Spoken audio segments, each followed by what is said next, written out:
Mas matindi pa sa init ng panahon ng pagtanggap ng mga Fernandino sa Team Magsilbi Tamu na pinangunahan ni incumbent Mayor Oscar Rodriguez.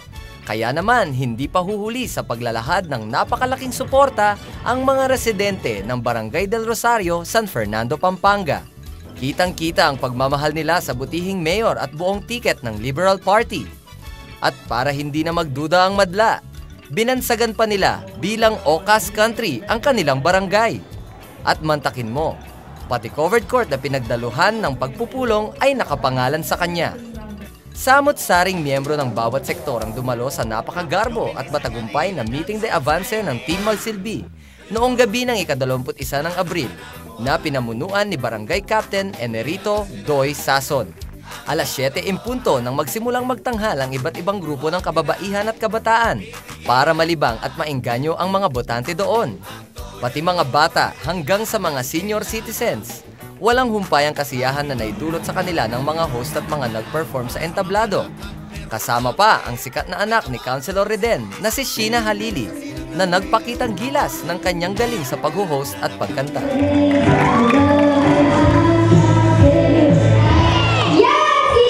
Bakas sa kanyang napakabibong performance ang pagsuporta sa ama at buong team. Ilang mga taga-suporta ang nagpahayag ng kanilang damdamin at hangarin mula sa Team Magsilbi. All out po ang suporta namin kay Mayor Oca. Si Mayor Oca nagbibigay ng magandang kinabukasan para sa edukasyon. Suporta kami. All out support kami. Yung mga Angels. All out support kami mga Angels dyan. Yung mensahe ko sa boss namin, maraming natutulungan yan. Yung si Oca, okay. Oca! Okay! Gustong-gusto ko talaga siyang manungkulan dahil magandang pinapakita sa Ciudad San Fernando saka sa mga sinasakupan niyang mga barangay. Unang-una yung bayan ng San Fernando, malinis at saka maganda. Maraming pinapagawang eskwela sa mga barangay. Marami siyang natutulungan talaga, lalo na sa PhilHealth, sa mga scholar, sa mga may sakit.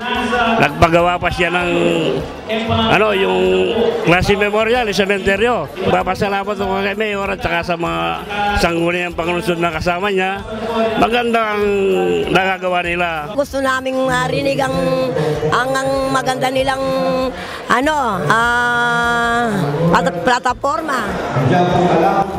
At para patunayan nila na sila nga ang tinaguriang best sangguniang panglungsod sa Pilipinas, hindi lamang sa paggawa ng batas. Dinagdagan pa nila ng galing sa pagsayaw at pag-indak ang kanilang pamosong titulo. Kayo na lamang ang mamili kung sino ang best dancer/councilor.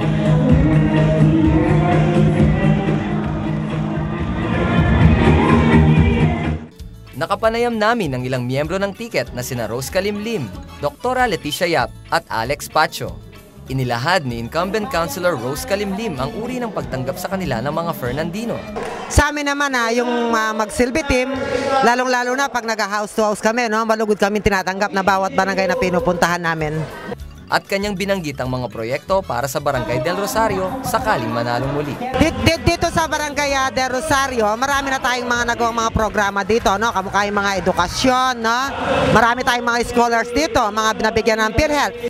Ayon sa kanya, dadagdagan pa niya lalo ang mga batas upang bigyan ng kapangyarihan at karapatan ang mga kababaihan. At saka dito, pinagmamalaki namin bilang chairperson ng kababayan, nakapag-establish na tayo dito ng Committee on Women per Barangay. So yung mga kababayan natin ngayon dito, may maraming mga programa sila at yung mga ibang mga kababayan natin, tinuturuan natin doon sa mga karapatan bilang mga babae. At may mga livelihood programs tayo nga binibigay sa kanila. At dagdag pa niya, kung sakasakali po na mabigyan pa tayo ng isa pang pagkakataon, siyempre itutuloy po namin yung mga programang naumpisa namin, edukasyon, pangkalusugan, programa sa mga kababayan at sa ating mga senior citizens at yung ating palengke, sana ma-rehabilitate natin yan para magkaroon ng kompetensya sa mga malaking supermarket dito sa ating lungsod. Para yung mga nagtinda natin sa palengke, kumita sila. Hindi rin nagpahuli sa pagratsyada si Big Brother Alex Pacho. Marami na tayong nagawang programa rito. Unang-una ako bilang City Councilor for the last 2 terms, nakapagpasa na ako ng mahigit 20 ordinansa at mahigit 80 resolusyon. Yon lahat ay umaantabay, nagbibigay proteksyon, benepisyo at serbisyo sa ating mga kababayan Fernandino. Sinabi niya ang kanyang mga accomplishments at mga plano para sa San Fernando. Unang-una pang kalahatan, yung gusto kong ipanukala yung an ordinance making quality education a birthright for every Fernandino. Sisiguraduhin natin na aalisin na natin yung lahat ng sagabal kung bakit ang isang bata hindi nakakapag-aral. Gagawin nating challenge kung pinanganak man na mahirap, kung kailangan papag-aralin siya ng city government, from elementary, high school hanggang college, libre. Pagkatapos, ayusin natin yung kapakanan ng mga senior citizens, yung mga disabled. Edukasyon para sa mga kabataan at kapakanan ng mga senior citizens ang kanya daw tututukan. At ang kanyang mensahe para sa mga botante? Isa lang po ang aking masasabi. Tinulungan niyo na po si Consular Alex Bacho noong 2004. Inalalayan niyo ulit at sinuportahan noong 2007. Sana po ipagpatuloy niyo ang pagsuporta ngayong May 10, 2010 nang sa gayon lalo namin may sa katuparan ang mga batas, ang mga hakbang na lalong magpapaunlad sa siyudad San Fernando at sa lahat ng Fernandino. Makakaasa po kayo na si Consular Alex Bacho bilang Big Brother ninyo sa konseho. Ang inyong boto para kay Big Brother, kay Consular Alex Bacho, ay isang boto para sa mas maliwanag, mas maunlad at mas maaliwalas na bukas sa bawat na mamamayang Fernandino. Si Dr. Leticia Yap naman, positibo ang tingin sa magiging resulta ng eleksyon. Siyempre, pagka ikaw ay kandidata, ang iniisip mo lagi ay ikay mananalo. Kailangan meron kang positive attitude because it also helps. Kaya isip ko naman, bibigyan ako ng pagkakataon ng mga Fernandino at Fernandina na makapaglingkod. Hindi pa naputol ang paglilingkod ko sa mga Fernandino at Fernandina. At kanyang binanggit ang kanyang mga proyekto at pangarap para sa mga Fernandino. Ang nakita ko ay ang nangangailangan lagi ng mga gamot ang mga tao dito sa ating syudad ng San Fernandino. Hindi lamang dito sa Barangay del Rosario.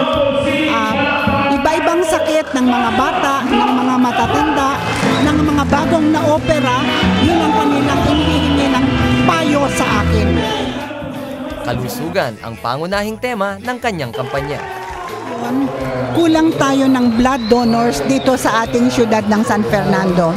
Kaya yun ang isa sa mga pinakapaborito kong proyekto at pumapayag naman ang mga 5 malalaking ospital dito na sila isusuporta na magkaroon tayo ng 200 to 500 qualified, identified blood donors dito sa syudad ng San Fernando per barangay.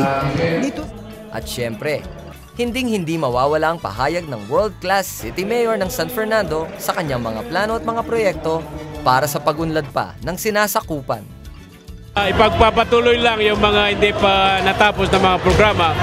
Yung Sagipilog, yung Himlayang Fernandino, yung pagtatapos ng mga iba't ibang kalye, mga drainage system, mga integrated schools, at mga pangangailangan sa healthcare program namin, mga mini hospitals.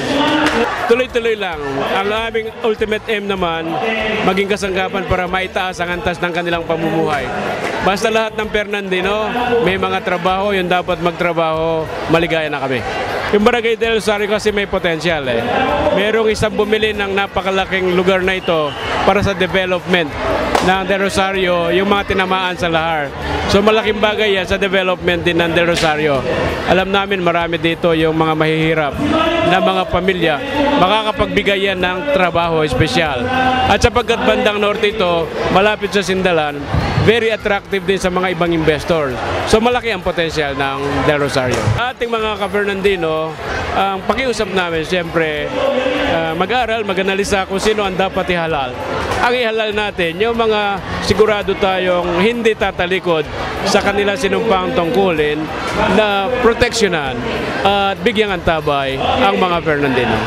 Tiyak na may pagmamalaki ng Barangay del Rosario ang ginawang mainit na pagsalubong kay Mayor Oca at Team Magsilbi Tamu. At kahit na iilang araw na lang ang natitira para sa pinakahihintay na araw ng eleksyon, hindi pa rin natitinag ang alab ng kanilang sipag sa pangangampanya. At ang sigaw ng mga Fernandino,